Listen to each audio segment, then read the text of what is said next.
أعوذ بالله من الشيطان الرجيم بسم الله الرحمن الرحيم رب زدني علما رب زدني علما رب زدني علما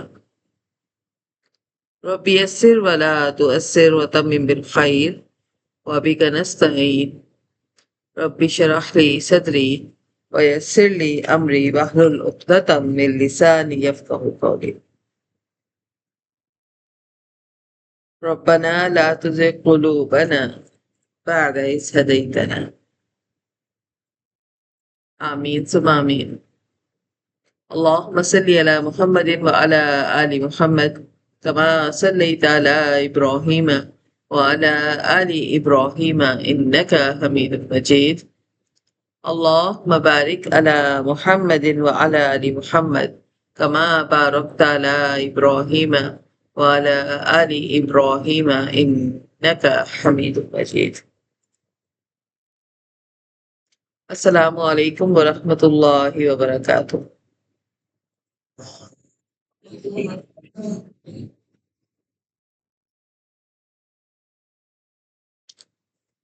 ہماری یہی کلاس ازواج مطہرات نبی پاک صلی اللہ علیہ وسلم کی ازواج کے بارے میں ہے، جنہیں قرآن پاک نے امہات المومنین فرمایا ہے، یعنی امت کی مائیں۔ الحمدللہ ہم اس سلسلے میں حضرت خدیجہ الکبریٰ رضی اللہ تعالیٰ عنہ کو پڑھ چکے ہیں، حضرت عائشہ رضی اللہ تعالیٰ عنہ کو پڑھ چکے ہیں، حضرت سودا رضی اللہ تعالیٰ عنہ کو پڑھ چکے ہیں، حضرت حفصہ رضی اللہ تعالیٰ عنہ کو پڑھ چکے ہیں، حضرت زینب بنت خزیمہ رضی اللہ تعالیٰ عنہ کو پڑھ چکے ہیں، اور آج ہم چھٹی زوجہ حضرت ام سلمہ رضی اللہ تعالیٰ عنہ کے بارے میں پڑھیں گے۔ حضرت ام سلمہ رضی اللہ تعالی عنہا، ان کا اصل نام ہند بنت ابی امیہ تھا۔ ان کی کنیت ام سلمہ تھی،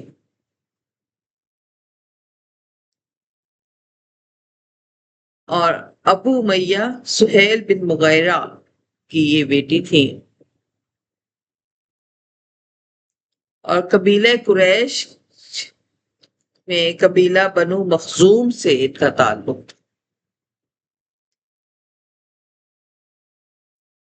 ان کے والد کو ذات الرقب کی وجہ سے پہچانا جاتا تھا، یعنی یہ سفر میں ساتھیوں کا سارا خرچہ اٹھاتے تھے اور انتہائی سخی انسان تھے، اس وجہ سے انہیں ذات الرقب کہا جاتا تھا۔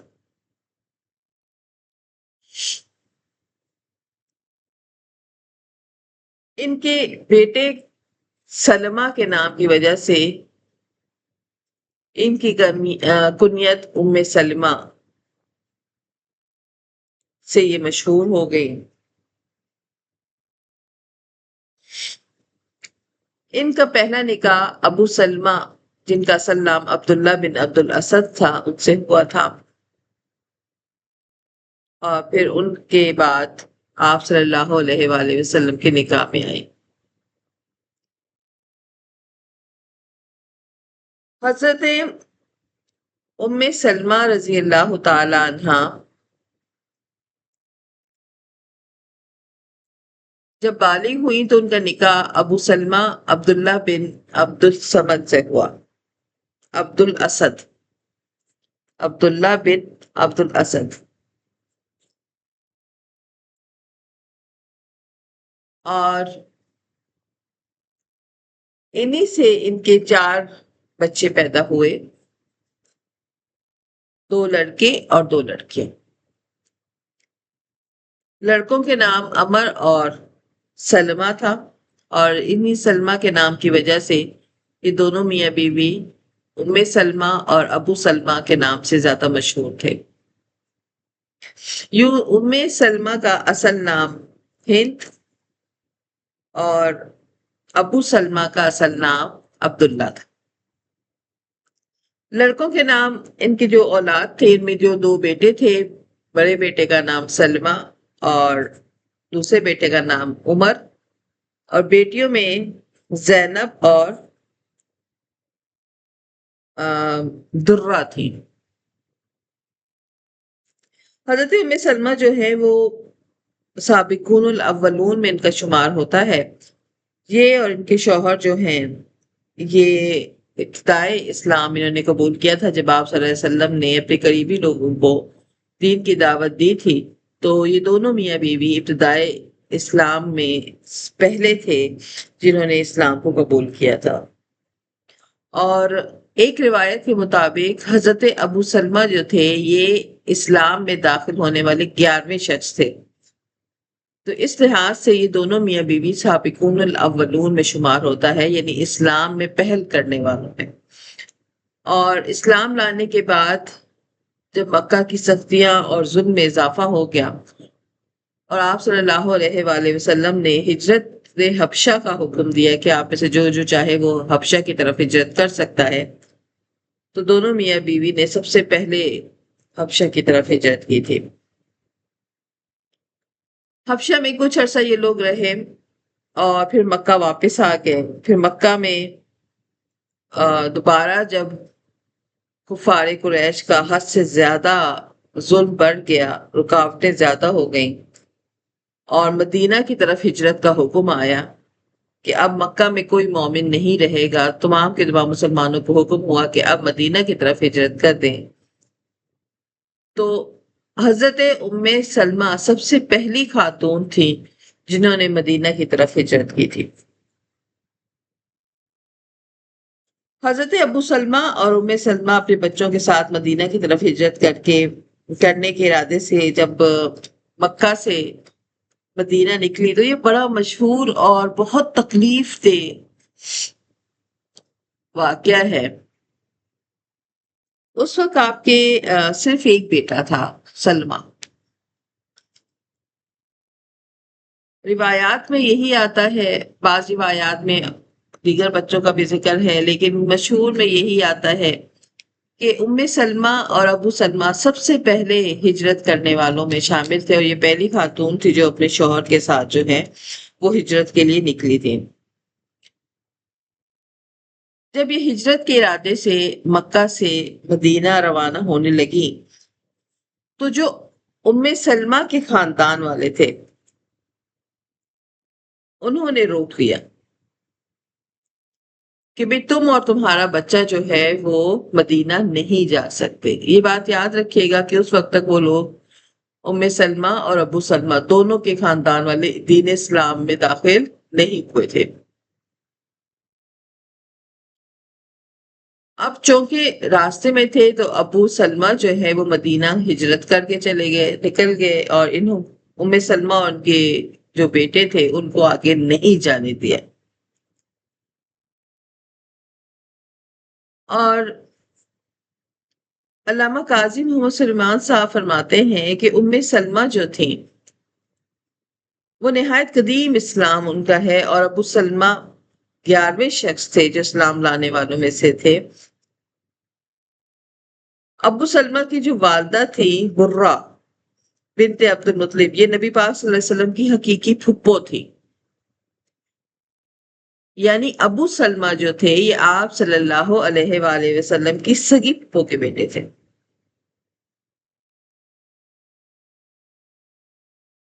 اور ام سلمہ نے جب اپنے شوہر کے ساتھ ہجرت حبشہ کی، پھر مکہ واپس آ گئی،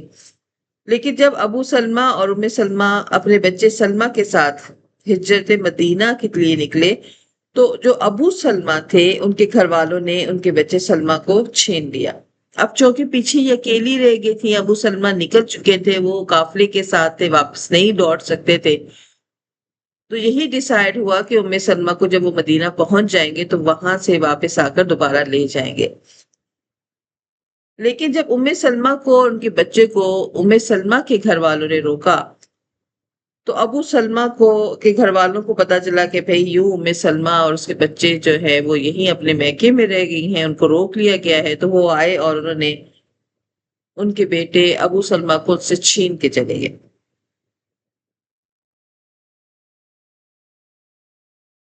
تو ام سلمہ کے جو گھر والے تھے انہوں نے کہا کہ بھئی ہماری لڑکی ہے، ہم اس کو نہیں دیں گے، ہاں تمہاری اولاد ہے، اپنے بچے کو لے جاؤ۔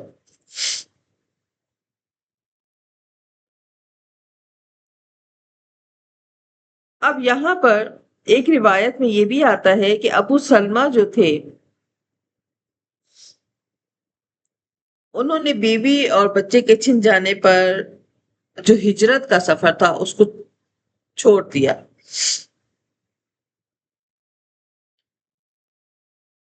ام سلمہ مکے میں رہیں، وہ ہر روز شام کو جو ہے اسی مقام پر آ کر بیٹھا کرتی تھی جہاں وہ انہیں شوہر سے علیحدہ کر دیا گیا تھا، اور وہ 1 سال تک برابر روتی رہی،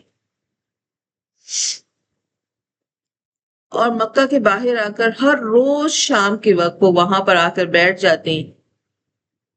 یہاں تک کہ ان کے جو سسرال والے تھے ان کے دلوں کو نرم ہو، انہوں نے ان کے بچے کو انہیں واپس دے دیا۔ لیکن ام سلمہ کا رونا ختم نہیں ہوتا تھا، کیونکہ ابو سلمہ جو تھے وہ مدینہ ہجرت کر چکے تھے۔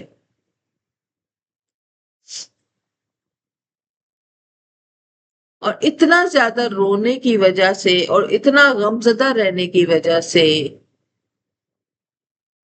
دونوں خاندانوں نے پھر یہ فیصلہ کیا کہ ہم ام سلمہ کو اگر روکا تو یہ شاید مر ہی نہ جائے۔ وہ 1 سال تک روزانہ صبح مکے سے باہر آ کر بیٹھ جاتی اور روتی رہتی تھی۔ تو 1 سال کے بعد خاندان والوں کو رحم آیا اور انہوں نے مدینہ جانے کی اور اپنے بچے کو ساتھ لے جانے کی اجازت دی۔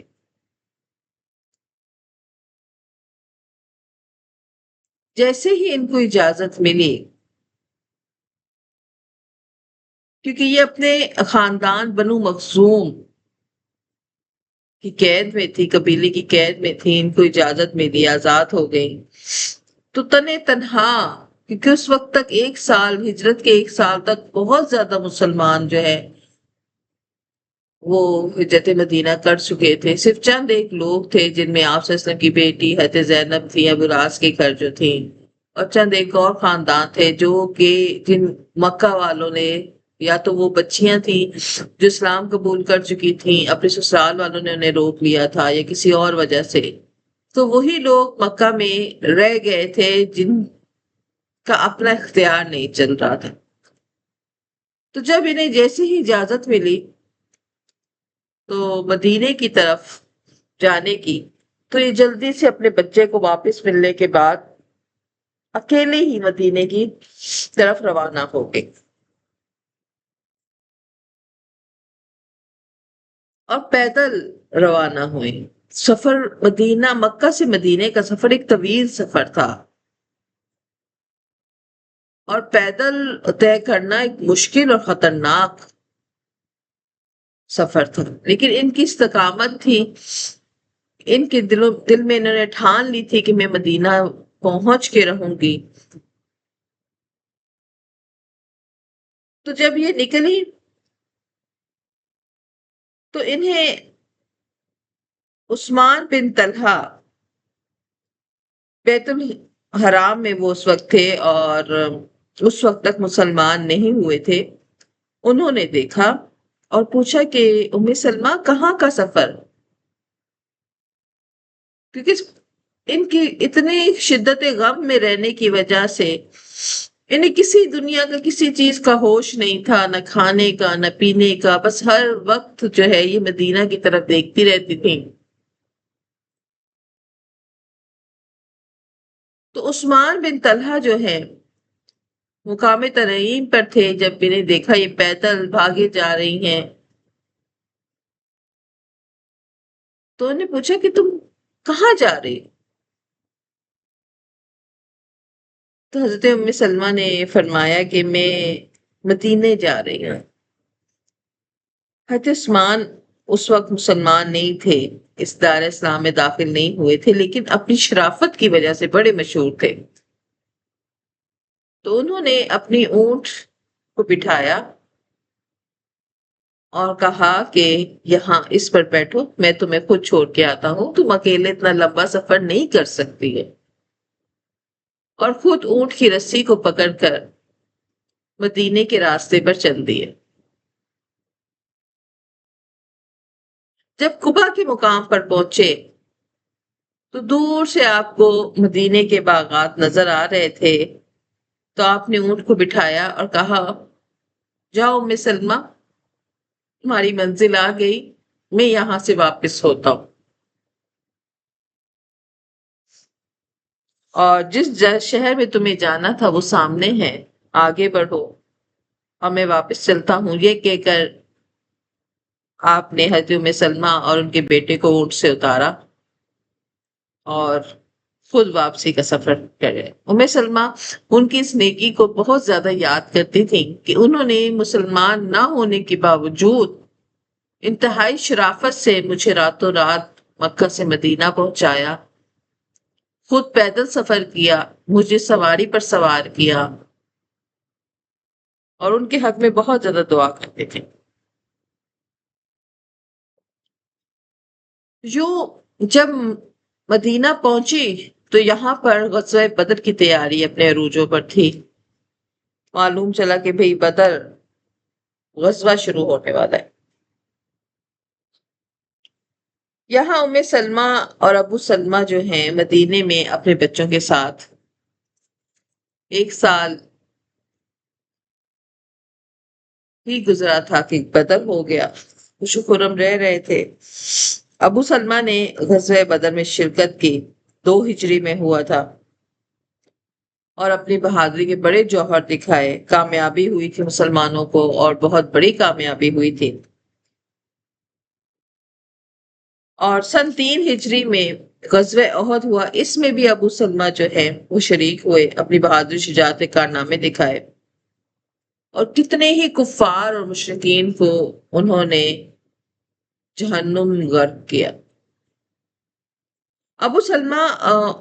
اس غزوے میں، جو غزوہ احد ہے، اگر آپ لوگوں کو یاد ہو جنہوں نے تفسیر پڑھی ہے، تو مسلمانوں کو بہت زیادہ جانی نقصان ہوا تھا، بہت بڑے بڑے صحابہ اس معرکے میں شہید ہوئے تھے، زخمی بھی بہت زیادہ ہوئے تھے۔ تو ابو سلمہ جو تھے بہت شدید زخمی ہوئے تھے، اور کفار نے جب تیر اندازوں والی گھاٹی پر قبضہ کیا تھا تو انہوں نے زہر سے بجھے ہوئے تیر پھینکے تھے۔ اسی زہر سے بھرا ہوا تیر جو ہے ابو سلمہ کی بازو میں لگا تھا، اور 1 ماہ تک وہ زہر پورے جسم میں پھیل چکا تھا، اور مسلسل 1 ماہ علاج کرانے کے بعد زخم منتمل ہو گیا تھا، لیکن آپ صلی اللہ علیہ وآلہ وسلم کے ساتھ جب دوبارہ ایک مہم میں، جب آپ سے سب کو پتہ چلا کہ قریش مکہ دوبارہ لوٹ رہے ہیں، تو آپ نے اس مہم کے لیے نکلے تھے، تو اس میں پھر ابو سلمہ زخمی ہونے کے باوجود شریک ہوئے، اور ان کا جو زخم تھا وہ دوبارہ سے پھر بڑھ گیا، اور اسی میں بیمار رہ کر جمادی الثانی 4 ہجری میں اس دنیا سے رخصت ہو گئے۔ ابو سلمہ رضی اللہ تعالی عنہ کے شہادت جو تھی، اس نے ام سلمہ کو بے پناہ غمگین کر دیا، کیونکہ بچے بہت چھوٹے تھے، کیونکہ اسی عرصے میں آپ کے اللہ تعالیٰ نے بیٹیوں سے بھی، 2 بیٹیوں سے بھی نواز دیا، تو 4 بچوں کا ساتھ تھا۔ حضرت ابو سلمہ کے انتقال کے بعد ام سلمہ جو تھیں اس وقت روایت کے مطابق آپ حاملہ تھیں، اور وضع حمل ہوا، آپ کے ہاں بیٹی پیدا ہوئی، اور ایک روایت کے مطابق جڑواں بیٹیاں تھیں، اللہ عالم، لیکن وضع حمل کے بعد عدت مکمل ہو جاتی ہے۔ بچے بہت چھوٹے تھے، اپنے سارے قبیلے والوں کو لڑ کر سب سے ختم کر کے مدینہ آئی تھی، تو آپ صلی اللہ علیہ وآلہ وسلم نے ان کی بچوں کی کفالت کی ذمہ داری اٹھائی۔ اب کسی بھی بیوہ کے بچوں کی ذمہ داری اٹھانا، اس میں آپ صلی اللہ علیہ وآلہ وسلم کے لیے یہ کوئی مشکل بات نہیں تھی۔ آپ چاہتے تو کسی بھی صحابی کے ذمہ لگاتے، لیکن آپ صلی اللہ علیہ وسلم کو عورتوں کا عزت اور اکرام زیادہ محبوب تھا۔ ہمیشہ کے لیے کسی غلط بات کا دروازہ بند کرنے کے لیے آپ صلی اللہ علیہ وسلم نے اللہ کے حکم سے، جب آپ کی عدت پوری ہو گئی تو آپ صلی اللہ علیہ وسلم نے ام سلمہ کو نکاح کا پیغام بھیجا کہ بچے بہت چھوٹے ہیں اور تم اس وقت غم سے نڈھال ہو، کمانے کے لیے کسی نہ کسی کا ہونا بہت ضروری ہے، بچوں کی پرورش کے لیے کسی نہ کسی کا ہونا بہت ضروری ہے۔ آپ صلی اللہ علیہ وسلم ام سلمہ کی ذہنی اور جسمانی کیفیت سے آگاہ تھے کہ جو عورت اپنے شوہر کے لیے 1 سال تک تڑپتی رہی ہو اور صرف اس کے ساتھ 1 سے 1.5 سال ہی گزرے ہوں اور وہ اس کا انتقال ہو جائے، تو ہم میں سے شاید کوئی بھی نہیں اس کے غم کا اندازہ کر سکتا۔ آپ نے جب حضرت ام سلمہ کے پاس نکاح کا پیغام بھیجا تو ام سلمہ نے چند عذر کیے کہ میں سب غیور عورت ہوں، یعنی مجھ سے غلط بات برداشت نہیں ہوتی ہے، میں بہت جلد غصے میں آ جاتی ہوں۔ نمبر 2، میرے بچے بہت چھوٹے ہیں۔ ایک باپ تو چھوٹے بچوں کی وجہ سے اپنی بیوی سے بہت زیادہ چیزوں میں برداشت کر لیتا ہے، لیکن ایک ایسا شوہر جس کے وہ بچے نہیں ہیں، وہ بہت ساری چیزوں میں عورتوں کی کمزوریاں برداشت نہیں کر سکتا۔ تو میرے بچے بہت چھوٹے ہیں۔ نمبر 3، میری عمر بھی زیادہ ہے۔ آپ صلی اللہ علیہ وآلہ وسلم نے فرمایا کہ تمہارے یہ 3 بچوں کو میں اپنے بچوں کی طرح رکھوں گا۔ اللہ سے دعا کرتا ہوں کہ تمہارے جذبات کی شدت کو کم کر دے۔ اور جہاں تک عمر کی بات ہے تو مجھے عمر کی کوئی زیادہ پرواہ نہیں، کیونکہ میں نے پہلے نکاح اپنے سے بڑی خاتون سے ہی کیا تھا، اور میں صرف اس نکاح کا مقصد جو ہے میرے رضائی بھائی، کیونکہ حضرت ابو سلمہ جو تھے آپ صلی اللہ علیہ وآلہ وسلم کی رضاعت میں بھائی تھے، تو میرا صرف مقصد میرے رضائی بھائی کے بچوں کی کفالت ہے کہ کہیں وہ دربدر نہ ہو جائیں۔ تو پھر حضرت ام سلمہ فرماتی ہیں کہ ایک دن ابو سلمہ نے مجھے اللہ کے رسول کے حوالے سے ایک بات بتائی، میں بہت خوش ہوئی۔ آپ صلی اللہ علیہ وسلم نے فرمایا کہ جس مسلمان کو کوئی مصیبت پہنچے اور وہ پڑھے اِنَّ لِلَّهِ وَإِنَّ إِلَيْهِ راجعون، اللہم اجرنی فی مصیبتی واخلف لی خیرا منہا، کہ اللہ مجھے اس مصیبت کا اجر عطا فرما اور مجھے اس کے بجائے بہترین بدل دے۔ تو ام سلمہ یہ فرماتی ہیں کہ میں نے یہ الفاظ یاد کر لیے، اور جب ابو سلمہ کا انتقال ہوا تو میں نے اس دعا کو کثرت کے ساتھ پڑھا کرتی تھی، اور دل میں یہ سوچتی تھی کہ ابو سلمہ سے بہتر شخص کوئی ہو ہی نہیں سکتا۔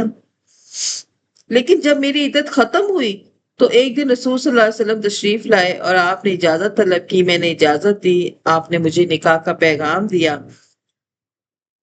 اور جب آپ اپنی بات سے فارغ ہو گئے تو میں نے آپ صلی اللہ علیہ وسلم کی خدمت میں عرض کیا، یا رسول اللہ، یہ تو ممکن نہیں کہ مجھے آپ سے رغبت نہ ہو، میں تو آپ پر اپنی جان مال سب کچھ قربان کرنے کے لیے تیار ہوں، لیکن مجھے غصہ بہت زیادہ آتا ہے، مجھے خطرہ ہے کہ اگر مجھ سے آپ کے حق میں کوئی بے ادبی ہو گئی تو کہیں میں ایمان سے نہ فارغ ہو جاؤں، اللہ کے عذاب میں نہ پکڑی جاؤں، اور میری عمر بھی زیادہ ہے، میرے بچے ہیں۔ آپ صلی اللہ علیہ وسلم نے فرمایا، تم نے جو غیرت اور غصے کی بات کی ہے، میں اللہ سے دعا کرتا ہوں کہ اللہ وہ تم سے دور کر دے گا۔ باقی رہی عمر کی بات، تو میری بھی عمر زیادہ ہے، شادی کی طلب نہیں، اس وقت بچوں کو نگرانی اور ذمہ داری کی ضرورت ہے، جو میں چاہتا ہوں کہ میں تمہارے بچوں کی نگرانی اور ذمہ داری قبول کروں۔ ام سلمہ فرماتی ہیں کہ میں نے ہاں کر دی، اور آپ صلی اللہ علیہ وسلم نے پھر ان سے نکاح کر لیا، اور یوں اللہ تعالیٰ نے اس دعا کے بدلے مجھے ابو سلمہ سے بہترین شخص عطا کیا۔ یوں آپ صلی اللہ علیہ وآلہ وسلم نے یہ نکاح سن 4 ہجری میں کیا تھا۔ جمادی ثانی میں ابو سلمہ کی شہادت ہوئی تھی، اور شوال میں آپ نے یہ نکاح کیا تھا جب ام سلمہ کی عدت مکمل ہوئی تھی۔ اور پھر اب ام سلمہ جو ہے آپ صلی اللہ علیہ وآلہ وسلم کے حرم میں داخل ہو گئے۔ آپ صلی اللہ علیہ وآلہ وسلم نے حضرت ام سلمہ کے جتنے بھی خدشات تھے ان سب کو دور کیا کہ وہ عمر رسیدہ ہے، تو آپ صلی اللہ علیہ وسلم نے فرمایا میری بھی عمر زیادہ ہے۔ انہوں نے کہا مجھے غصہ بہت آتا ہے، میں غیرت بہت زیادہ کرتی ہوں، تو آپ صلی اللہ علیہ وسلم نے ارشاد فرمایا میں اللہ سے دعا کروں گا وہ تم سے اس غصے اور غیرت کو دور کر دے۔ آپ نے کہا میں بچوں والی عورت ہوں، تو آپ صلی اللہ علیہ وسلم نے فرمایا میں تمہارے بچوں کے لیے ہی تم سے نکاح کرنا چاہتا ہوں تاکہ میں ان کی نگرانی کر سکوں۔ اور اس تسلی کے بعد پھر نکاح مکمل ہوا، ام المومنین کے نسب پر فائز ہوئیں۔ اور یہ نکاح اس بات کی دلیل تھی کہ رسول صلی اللہ علیہ وسلم کی جو اتنے نکاح ہیں ان ہر ایک نکاح کے پیچھے کوئی نہ کوئی مصلحت ضرور ہوتی تھی۔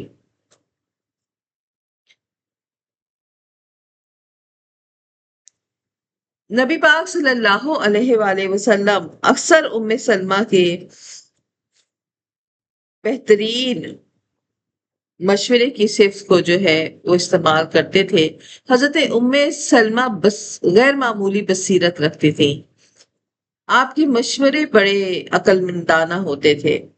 آپ بہت سوچ سمجھ کے بولنے والی تھے،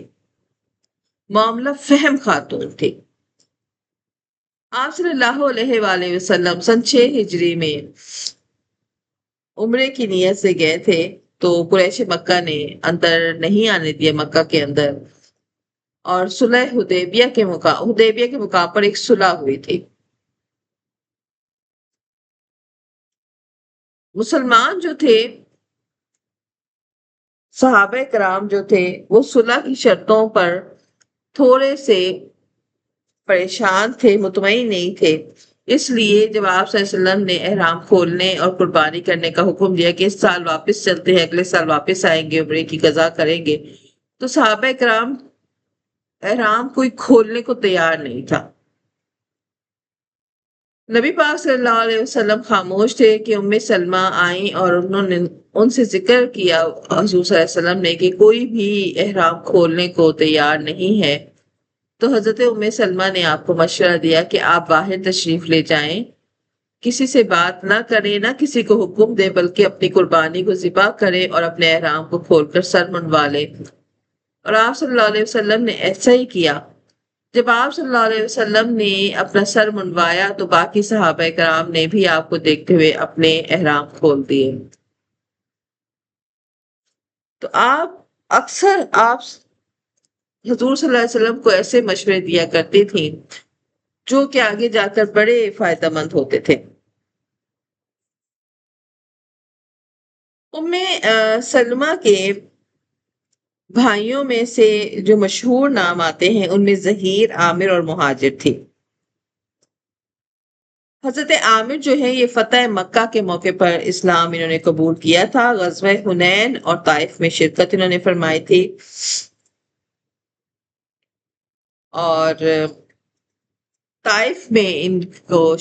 شہادت ملی تھی۔ حضرت مہاجر جو ان کے دوسرے بھائی تھے، حضرت ابو بکر نے انہیں یمن بھیجا تھا، انہوں نے بھی اسلام کو قبول کر لیا تھا، اور آپ صلی اللہ علیہ وآلہ وسلم کے زمانے میں یہ بہت غیر معروف رہے، ان کا کوئی ایسا کارنامہ خاص مشہور نہیں تھا۔ اور حضرت خالد بن ولید جو تھے، حشام بن ولید اور ولید بن ولید ام المومنین سیدہ ام سلمہ کے چچا زاد تھے، یعنی حضرت خالد بن ولید آپ صلی اللہ علیہ وسلم کی زوجہ ام سلمہ کی چچا کے بیٹے تھے۔ اور دور جاہلیت میں حدیبیہ تک یہ جو تھے انہوں نے اسلام قبول نہیں کیا تھا، خالد بن ولید وغیرہ نے، اور اس کے بہت بعد آپ نے اسلام کو قبول کیا تھا۔ ام سلمہ کی کچھ رضائی بہن بھائی بھی تھے۔ ام سلمہ رضی اللہ تعالی عنہا سے کل 378 احادیث مروی ہیں، جن میں سے 13 احادیث متفقن علیہ ہیں۔ آپ کی احادیث میں زیادہ تر احادیث طہارت کے بارے میں ہیں، عبادات کے بارے میں ہیں، روزے کے بارے میں ہیں، خواتین کے مقصور مسائل کے بارے میں ہیں۔ حافظ ابن قیم فرماتے ہیں کہ اگر ام سلمہ کی روایات کو جمع کیا جائے تو ایک چھوٹا سا رسالہ بن سکتا ہے۔ حضرت ام سلمہ رضی اللہ تعالی عنہا جو وہ حدیث قصہ تھی، یعنی آپ صلی اللہ علیہ وسلم کی چادر والی حدیث، اس میں آپ صلی اللہ علیہ وسلم کے گھر میں حضرت فاطمہ، حضرت علی، حضرت حسن اور حسین آئے، اور آپ صلی اللہ علیہ وسلم نے اپنے کندھوں سے چادر اتار کر ان کے چادر کے اندر کیا اور دعا کی تھی کہ یا اللہ یہ میرے اہل بیت ہے۔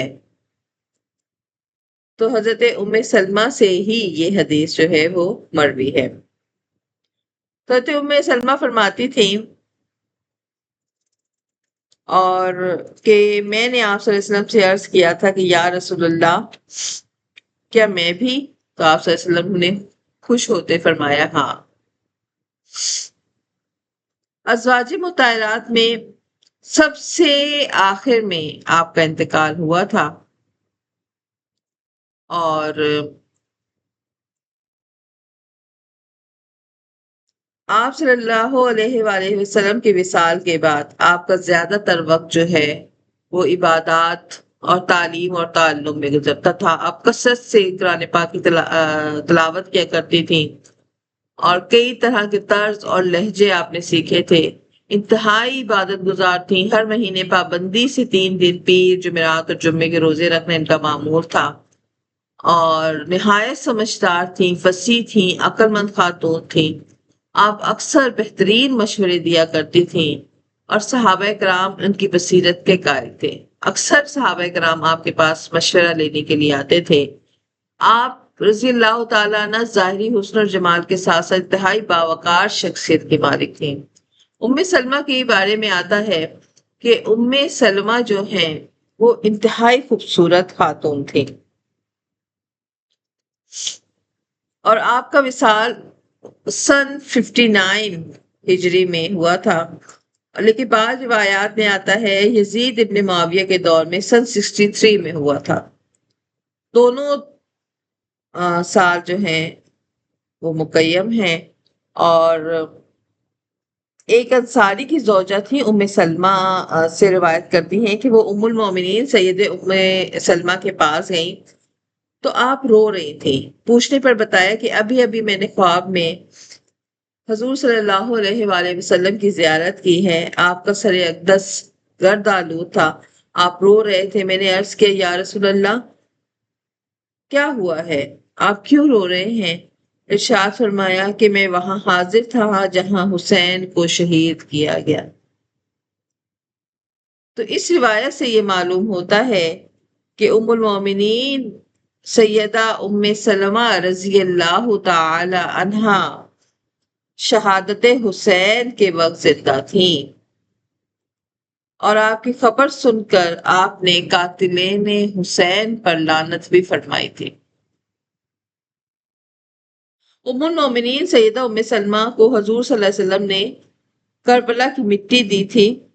جو حضرت امام حسین کی شہادت کے وقت سرخ ہو گئی تھی، تو انہوں نے جانا کہ امام حسین شہید ہو گئے ہیں۔ آپ کے وصال کے وقت آپ کی عمر جو تھی تقریباً 84 سال 84 سال تھی۔ یوں صحابیات میں سب سے اخیر میں کسی کا اگر انتقال ہوا ہے تو وہ ام سلمہ تھی۔ اس روایت کی وجہ سے کہا جاتا ہے کہ آپ جو ہے 63 یا 61 ہجری میں آپ کا انتقال ہوا۔ آپ کی نماز جنازہ ابو ہریرہ نے پڑھائی تھی اور بعض روایات میں آتا ہے سعید بن زید نے پڑھائی تھی۔ یہاں پر ایک اور روایت بھی ملتی ہے کہ شام کی قدیم شہر دمشق میں ایک مزار ہے اور اس مزار کے کتبے پر ام سلمہ کا نام لکھا ہوا ہے کہ اور وہ ہزاروں سال پرانی وہ قبر ہے، وہ مزار ہے، اور بعض مورخین یہ کہتے ہیں وہ ام سلمہ کے مزار ہے، واللہ عالم، کیونکہ جنت البقیع میں جتنی بھی ازواج کو دفن کیا گیا ان میں صرف اتنا تو پتا ہے یہاں ازواج رسول ہے، لیکن کنفرم یہ نہیں بتایا جا سکتا کہ کون کون سی زوجہ جو ہے وہ جنت البقیع میں دفن ہے، لہذا تاریخ اس بارے میں خاموش ہے۔ اور روایات یہ بتاتی ہیں کہ حضرت ام سلمہ جو تھیں وہ اتنی عمر میں دمشق کا سفر نہیں کر سکتی تھی، لیکن وہاں پر ایک مزار موجود ہے اور مورخین اسے ام سلمہ کی قبر کہتے ہیں، واللہ عالم، ہم اس بارے میں بحث نہیں کر سکتے کیونکہ یہ اللہ کے رازوں میں سے ایک راز ہے، اللہ بہتر جانتے ہیں کہ حضرت ام سلمہ کی قبر مبارک جنت البقیع میں ہے یا دمشق کے شہر جو ہے، شام کے شہر دمشق میں ہے، اور ان کا مقبرہ باب الصغیر میں واقع ہے، واللہ اعلم۔ تو آپ نے اسلام قبول کیا، ہجرت حبشہ بھی کی اور پھر ہجرت مدینہ میں بھی شریک رہیں، اور سن 4 ہجری میں آپ کے پہلے شوہر کا انتقال ہوا۔ غزوہ احد کے بعد ایک چھوٹا سا اور آپ صلی اللہ علیہ وسلم کے ساتھ تھا، سفر تھا جس میں لڑائی تو نہیں ہوئی، لیکن آپ کے غزوہ احد والے جو زخم تھے انہوں نے بہت زیادہ بگڑ گئے تھے، اسی وجہ سے آپ کی شہادت ہو گئی تھی ابو سلمہ کی۔ اور پھر اس کے بعد ام سلمہ سے سن 4 ہجری میں ہی جب آپ کی بچوں کی پیدائش ہو گئی، کیونکہ ان کی عدت مکمل ہونے کے بعد آپ صلی اللہ علیہ وسلم نے ان کے بچوں کی ذمہ داری لی، بچے بہت چھوٹے تھے تو بچے کی ذمہ داری کی وجہ سے ام سلمہ سے نکاح ہوا اور آپ صلی اللہ علیہ وآلہ وسلم کے ساتھ رہیں۔ صلح حدیبیہ کے مقام پر آپ ہی کے مشورے سے حضور صلی اللہ علیہ وآلہ وسلم نے صحابہ کرام کو دوبارہ سے جوڑا اور ان کو آپ کے پاس بہترین مشورے کی صلاحیت تھی۔ آپ کی وفات کے بارے میں 3 روایات آتی ہیں، پہلی روایت 59 ہجری آتی ہے، دوسری روایت 61 ہجری آتی ہے اور تیسری روایت 63 ہجری آتی ہے، لیکن یہ بات کنفرم ہے کہ آپ حضرت حسین کی شہادت کے بعد آپ کا انتقال ہوا تھا، اور آپ جو ہیں سید جو ہے ام المومنین کے لقب سے مشہور ہے، اور آپ سے حدیث اور فقہ کی بہت ساری روایات جو ہیں وہ درج کی گئی ہیں۔ حضرت ام سلمہ سابقون الاولون میں آپ کا شمار ہوتا ہے، اور احادیث کی کتابوں میں ایک بہت بڑا ذخیرہ ہے جو آپ سے روایت کیا گیا ہے۔ حضرت ابو عثمان بیان کرتے ہیں کہ مجھے بتایا گیا کہ حضرت جبرائیل ایک دفعہ حضور صلی اللہ علیہ وسلم کی بارگاہ میں حاضر ہوئے تو ام سلمہ کے پاس موجود تھے، آپ صلی اللہ علیہ وسلم سے گفتگو کرتے رہے، پھر چلے گئے۔ حضور صلی اللہ علیہ وسلم نے حضرت ام سلمہ سے پوچھا یہ کون تھے؟ تو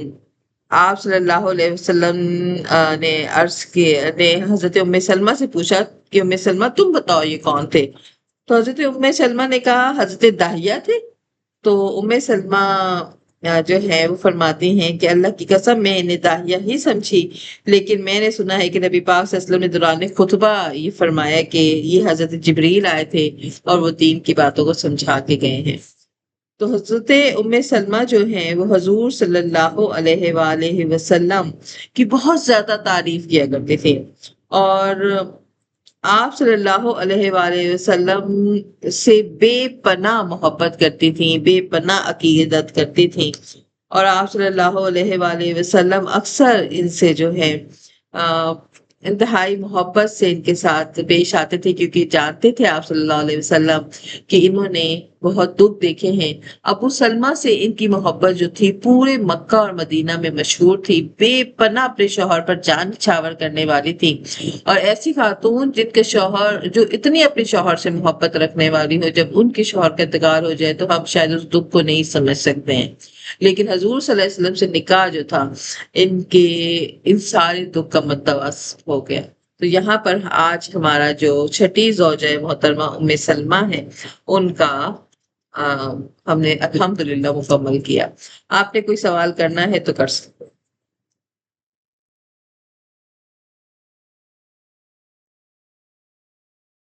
جی، کسی نے کوئی سوال کرنا ہے؟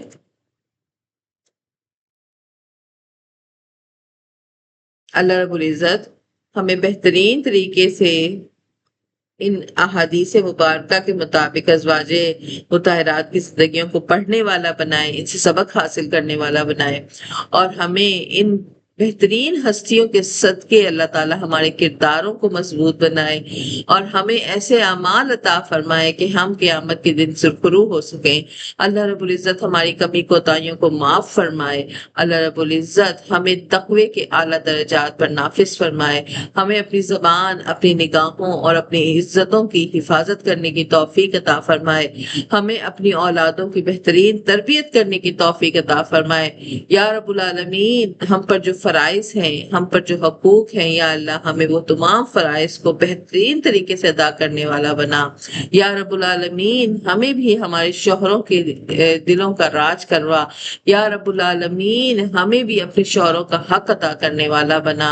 یا رب العالمین ہمیں بھی اپنی اولاد کا حق ادا کرنے والا بنا۔ یا رب العالمین ہمیں اس قابل بنا کہ ہم دین کی سمجھ بوجھ حاصل کر سکیں اور اپنے اعمال کو درست کر سکیں، اور ہماری تمام جائز خواہشات کو قبول و منظور فرما۔ آمین ثم آمین، وآخر دعوانا الحمدللہ رب العالمین۔ سبحان ربک رب العزت عما یصفون، وسلام علی المرسلین، والحمدللہ رب العالمین۔ السلام علیکم ورحمۃ اللہ وبرکاتہ۔